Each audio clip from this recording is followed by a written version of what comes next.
What is up, Toy Pick community? This is Jaden, and today we're looking at a figure that has been reviewed actually quite a bit lately. The amazing Yamaguchi Agent Venom. I got this figure a little late, and that gave me a chance to talk with people and watch reviews and get a little bit of an insight towards people who are sort of getting into Yamaguchi for the first time.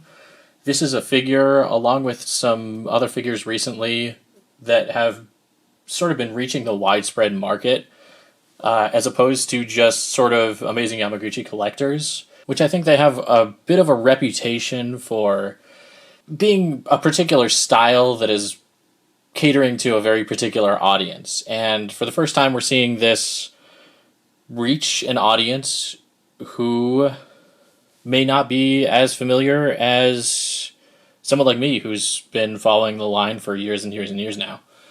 And I just wanted to give some pointers to people who might be getting into the line for the first time or who have just sort of dabbled in it in the past and might not know some of the tips and tricks that you just sort of learn naturally over the years from messing around with the crazy articulation that comes along with amazing Yamaguchi figures. The main two things that I have seen in a lot of reviews, and I have talked to a lot of people, and they said, oh, I wish this were just a bit different, or I'm really struggling with this, are actually two things with the arms. You might notice here, I have them actually in a very specific position right now, because the first thing is that a lot of people say that the arm doesn't lie flat against his side right here. And as you can see, I have him in that position where he actually gets further than most of the people are able to in their reviews or their pictures and stuff like that. And that's because of just articulation that's been around for a while that's just not intuitive. You pick up a G.I. Joe or a Marvel Legends or a Mafex or what have you, and the articulation is just so foreign to those types of figures that it can be really confusing if you haven't handled these before.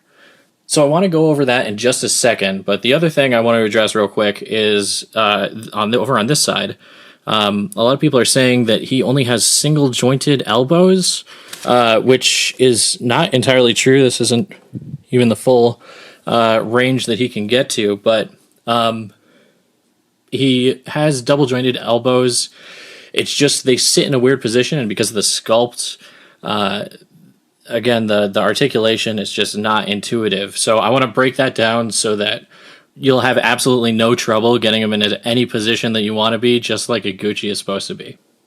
All right, so to do that, I'm going to bring over this guy right here. This is the amazing Yamaguchi Iron Spider from a few years ago. Now, this guy I've taken off the arm just so that you can see the articulation underneath. What this is a standard Revoltech joint at the shoulder here that pegs into the butterfly joint, which rotates, and the shoulder goes up and down, but you can see on this end it is a ball joint as opposed to just a regular single jointed Revo joint. Now, what that does for this figure is it allows you to get sort of double jointed shoulder positions. And the way you do that is by treating this essentially the same way that you would treat a double jointed G.I. Joe knee or something like that. Where on my G.I. Joe here, I can bend his knee at one joint over there, and I can bend it even further if I use both joints. And sometimes it's better to start with one joint and then go down the other, and sometimes it's better to just fold it over and not worry about it. So with this guy, the Agent Venom here, what you really want to do is start one way and then bend the other.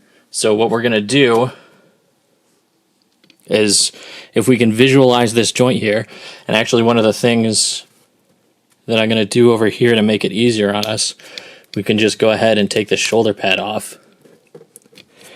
That way we can see the double joint underneath here. So what we want to do is extend this out as far forward as it goes so that he T-poses.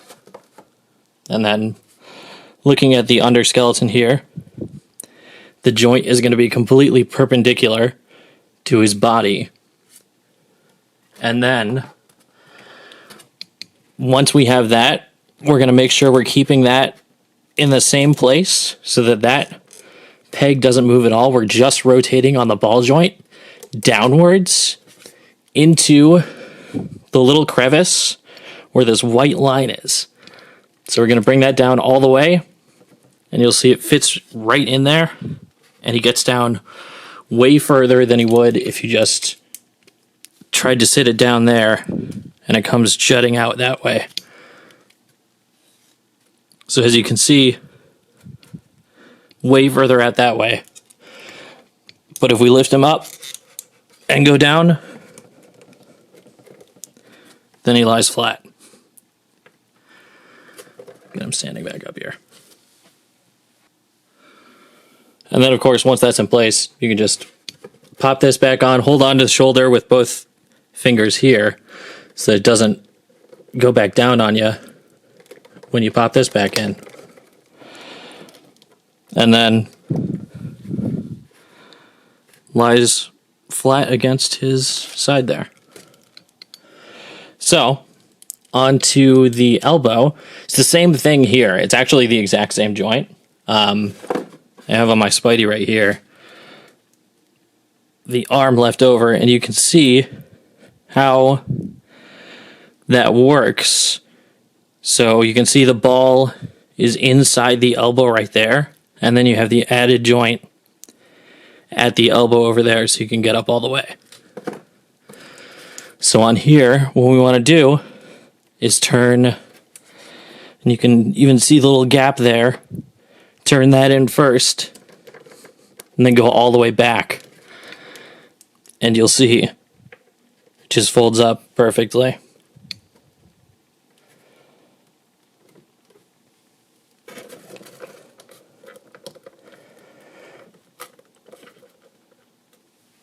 Okay, now that you've got that all under control, it's time to go to something that I think pretty much everybody asks me when they first get into Amazing Yamaguchi. They're like, hey, Jaden, how do you get these things to kick up so far or do the splits or anything like that?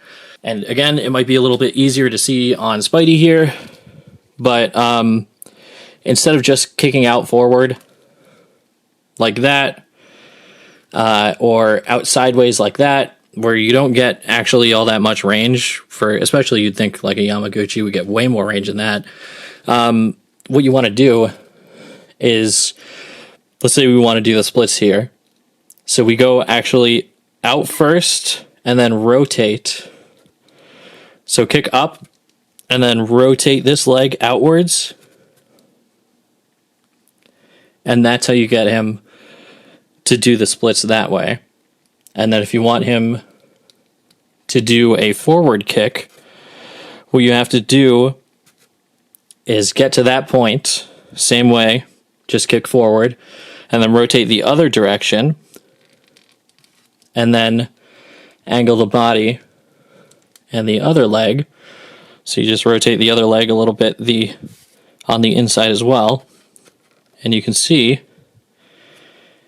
you can kick perfectly vertical. So on the Agent Venom,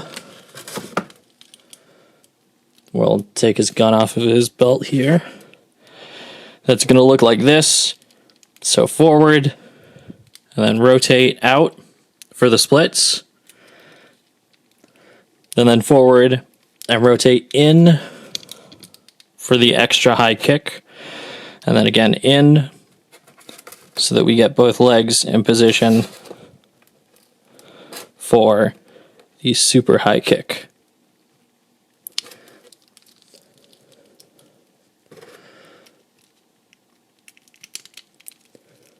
All right. I hope that was helpful. I know that these things can be complicated for people who are just getting into Amazing Yamaguchi for the first time. So I know that I would want like a little posing guide. Otherwise, I'd sort of get frustrated with the figure. And these are all things that I sort of had to learn on my own. But luckily, hopefully this helped. And if you need any other tips and tricks on posing, just let me know in the comments, DM me, and we'll make another video. All right. Peace.